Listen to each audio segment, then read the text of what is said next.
In today's video, I'm going to teach you how to subtract and intersect shapes in PowerPoint.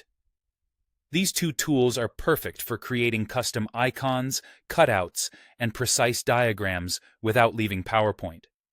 Subtract removes one shape from another, while intersect keeps only the overlapping portion of the shapes. Let's walk through it step by step so you can confidently use both. Start by opening your PowerPoint presentation and navigating to the slide where you want to work.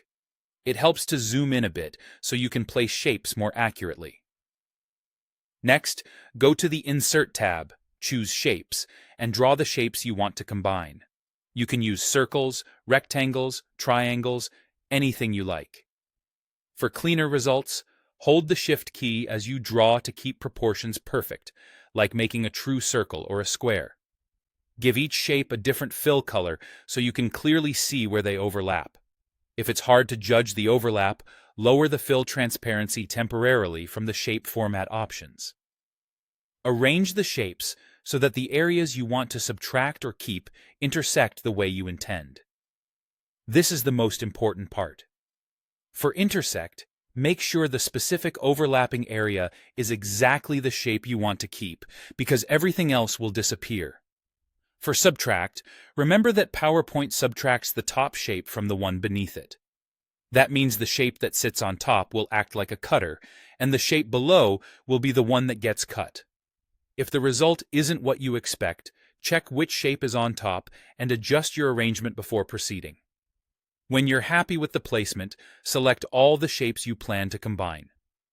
Hold the Shift key and click each one until they're all selected. You should see selection handles around every shape you want included. With the shapes selected, go to the Shape Format tab on the ribbon. Find the Merge Shapes button. Click it, and you'll see options, including Subtract and Intersect. Choose Subtract to remove the top shape or shapes from the bottom shape, creating a custom cutout.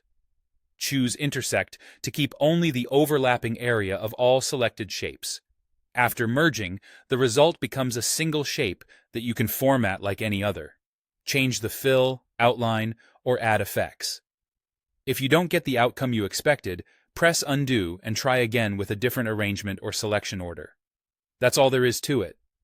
With a little practice, Subtract and Intersect will help you build clean, custom graphics right inside PowerPoint.